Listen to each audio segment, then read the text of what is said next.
Assalamualaikum warahmatullahi wabarakatuh. Kembali lagi dengan pelajaran IPA dengan materi pencemaran lingkungan.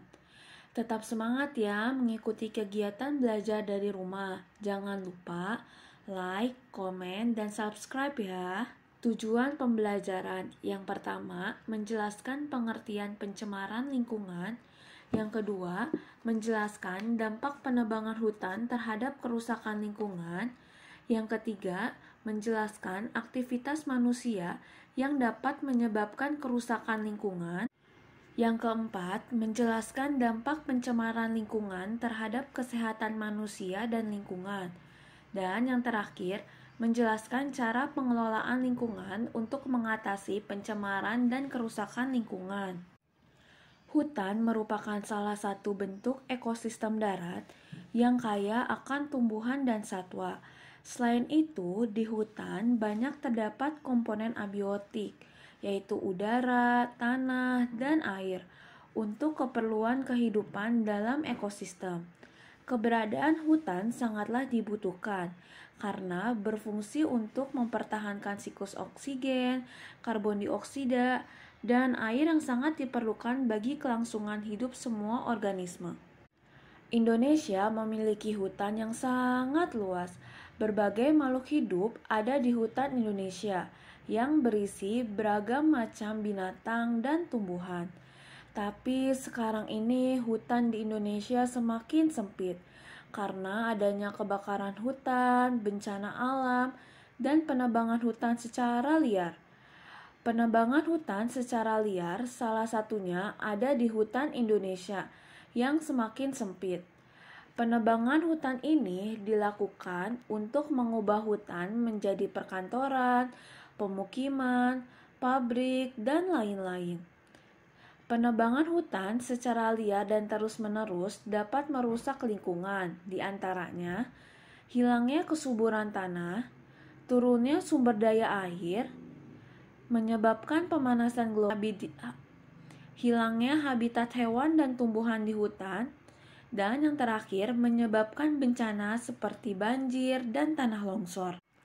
Dengan adanya penebangan hutan secara liar, maka kita harus menjaga kelestarian hutan. Menjaga kelestarian hutan yang pertama, menerapkan sistem tebang pilih atau menebang pohon yang sudah tidak produktif lagi. Yang kedua, melakukan reboisasi untuk menggantikan satu pohon. Yang ketiga, menggunakan hasil hutan secara bijaksana.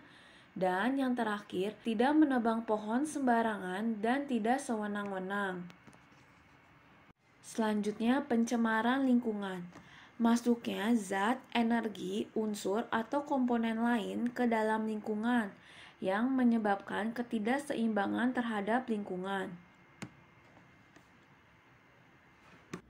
Pencemaran lingkungan dapat dibagi menjadi 4, yaitu pencemaran air, pencemaran tanah, pencemaran udara, dan pencemaran suara. Yang pertama kita akan bahas yaitu pencemaran air. Pencemaran air. Pencemaran air adalah masuknya suatu zat, energi, maupun komponen lainnya, baik berupa makhluk hidup maupun benda mati ke dalam air, yang menyebabkan penurunan kualitas air, sehingga air tidak dapat berfungsi sebagaimana mestinya. Limbah cair atau limbah merupakan air buangan yang dihasilkan oleh kegiatan-kegiatan manusia, seperti kegiatan rumah tangga, industri, pertanian, peternakan, pertambangan, dan lain-lain. Air limbah dapat digolongkan menjadi 2 golongan, yaitu air limbah domestik yang dihasilkan oleh kegiatan manusia secara langsung, seperti rumah tangga, misalnya deterjen, dan air limbah non-domestik yang dihasilkan oleh kegiatan manusia secara tidak langsung, seperti industri. Dampak dari pencemaran air yang pertama, timbulnya endapan koloid dan bahan yang terlarut. Yang kedua, perubahan derajat keasaman. Yang ketiga, perubahan warna, bau, dan juga rasa. Dan yang terakhir, terjadinya eutrofikasi. Yang kedua yaitu pencemaran tanah. Pencemaran tanah adalah keadaan di mana bahan kimia buatan manusia masuk dan mengubah lingkungan tanah yang alami. Banyak orang kurang menyadari bahwa kehidupan manusia sangat bergantung pada tanah. Manusia sering membuang sampah dan bahan pencemar ke tanah. Sampah tersebut dapat mencemari tanah. Bahan pencemar tanah dapat dibedakan menjadi dua, yaitu polutan yang dapat diuraikan secara alami oleh dekomposer atau biodegradable, misalnya sisa hewan dan tumbuhan, serta polutan yang tidak dapat diuraikan secara alami, yaitu non-biodegradable, misalnya pestisida, logam plastik, dan kaleng. Berikut komponen polutan tanah. Polutan non-biodegradable dapat menyebabkan kualitas tanah menurun.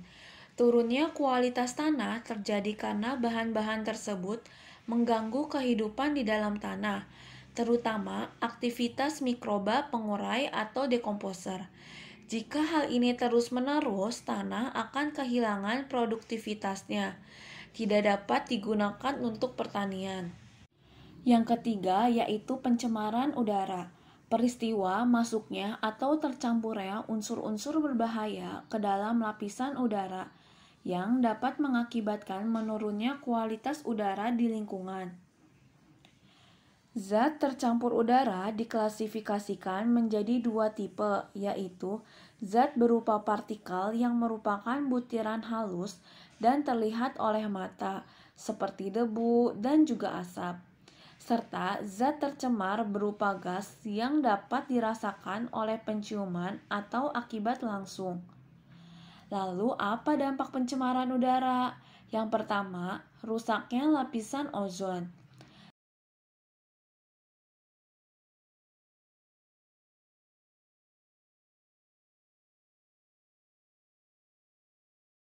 Yang kedua, pemanasan global.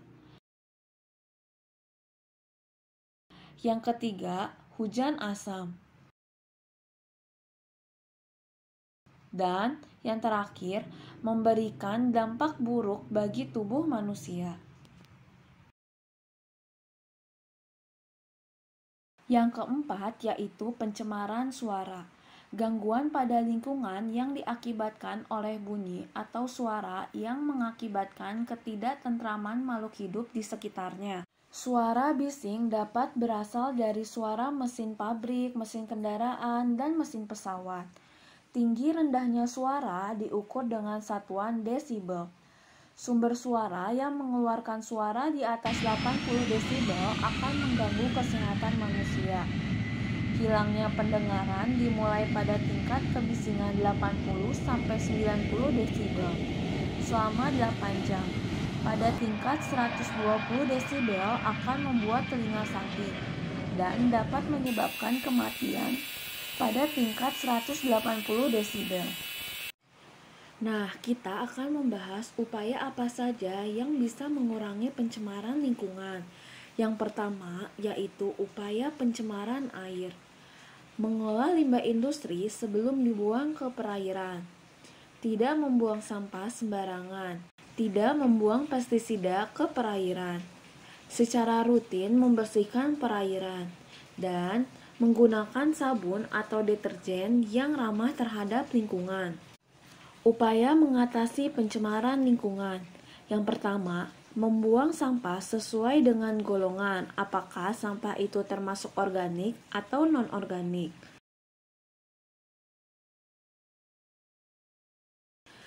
Memanfaatkan sampah organik untuk pupuk kompos.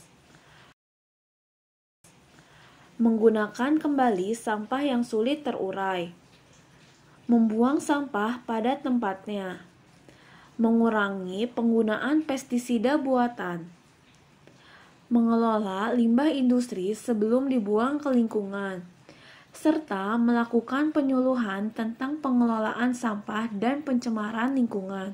Upaya untuk mengatasi pencemaran udara, yaitu lokalisasi wilayah industri, tidak membakar sampah di pekarangan, Mengurangi penggunaan produk atau barang yang menggunakan CFC, membuat taman kota dan jalur hijau, mengurangi penggunaan barang bakar fosil, mengharuskan pabrik menggunakan filter gas, mencegah penebangan hutan yang tidak disertai dengan reboisasi, serta menggunakan bahan alternatif yang ramah lingkungan. Upaya untuk mengatasi polusi suara. Yang pertama, membuat dinding yang kedap suara. Yang kedua, menanam tumbuhan untuk meredam suara, serta menggunakan mesin-mesin yang menghasilkan suara halus dilengkapi peredam suara.